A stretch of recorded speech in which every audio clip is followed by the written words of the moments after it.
something worthy of pointing out. Not that I necessarily find it too exciting for that to be a month. I think things that we give days and months for is just a way for us to run away from the fact that we haven't fixed the problem and we have no intention to. So we give it a day. And we can celebrate it on that day, and then we can just go back to doing whatever we want to do before. That's my take on these type of problems, and I've never necessarily fully embraced any of these types of token-based celebrations and whatnot. I think problems that can be solved should be solved, and they don't need a day or a month or they don't need any of that stuff. But things that we have no intention of changing, we'll slap give it a celebration day. That way, it seems like we're doing something when we're really not.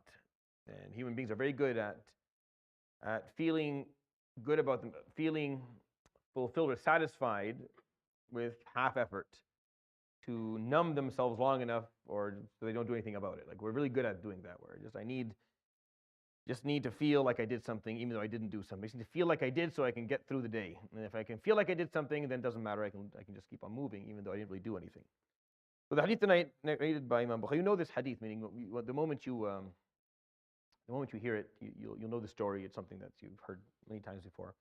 But this is the actual narration for it in the collection of Imam Bukhari. There are other narrations in other books that are also authentic, but they're longer. I just chose the short one, and I'll tell you the story anyways. قال جابر كنا في غزاة مع رسول الله صلى الله عليه وسلم يقول سفيان مع جيش. Meaning, Jabir is saying we were out on a battle with the Prophet عليه الصلاة والسلام. And Sufyan, one of the narrators of the hadith, say within an army he's talking about. He just added that piece. قال فكسع رجل من المهاجرين رجلا من الأنصار. كسع means hit or pushed or gave a little bit of a nudge. So there's pushing and shoving at some point. It's an army, and they're on their way back, and they're thirsty and hungry, and there was water, and one person shoved the other one. فكسع رجل من المهاجرين رجلا من الأنصار. فقال الأنصاري يا للأنصار.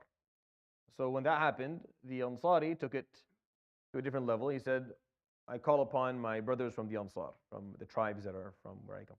فقال المهاجري يا للمهاجرين.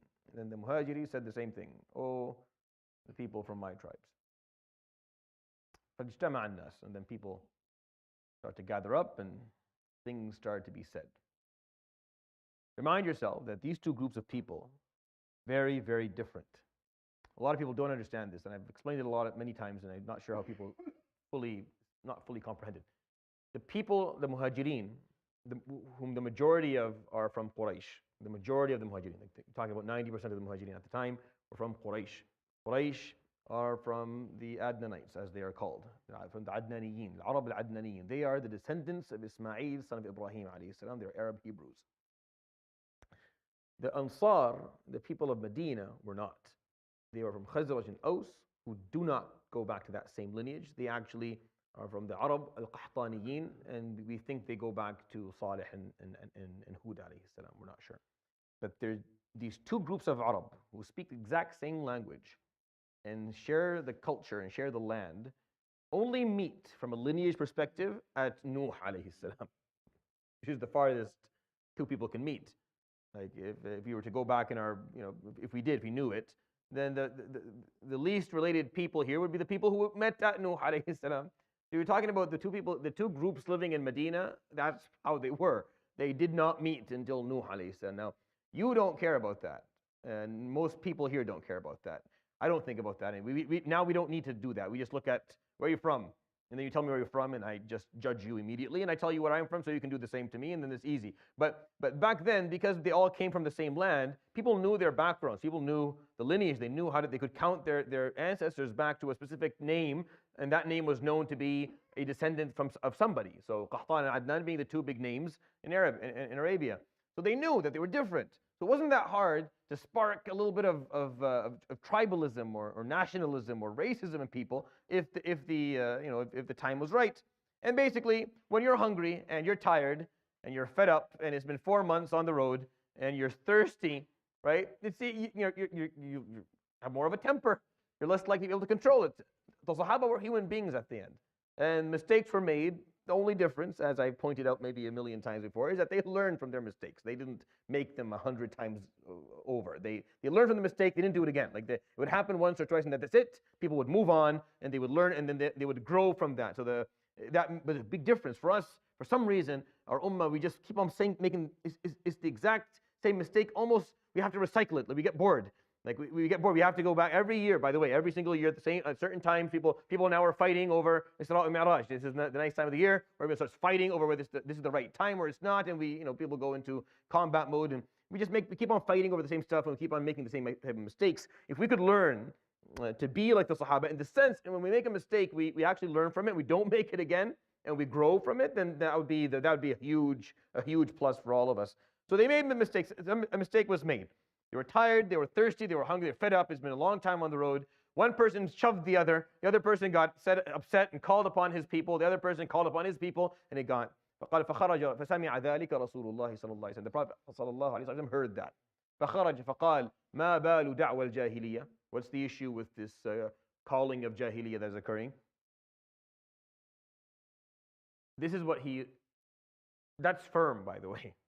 That's firm language. He came out and said, like, but da'wah al-jahiliyyah is like someone coming out and saying, what is this, load of that? What is this BS? Forgive me. Like that's what it means. Because anything that's connected to jahiliyyah is negative, very negative. The whole point of being a Muslim is that you've left that behind. You said la ilaha illallah, and you've left behind everything that is, you've left back dhann al-jahiliyyah and hukm al-jahiliyyah and tabarruj al-jahiliyyah.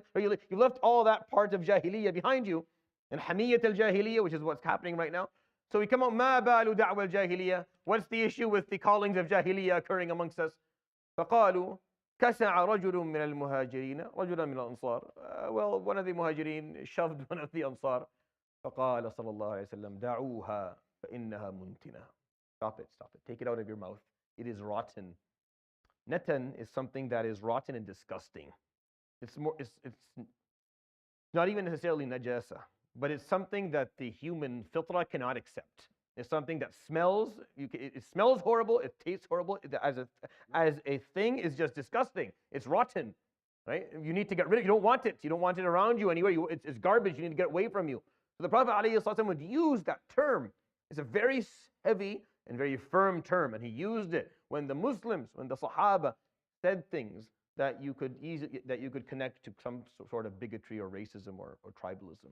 That leave it alone. It's rotten and disgusting. You take it, then you're rolling around in rot. You're rolling around in garbage by saying these things. So the Sahaba, that's it. They held their tongues.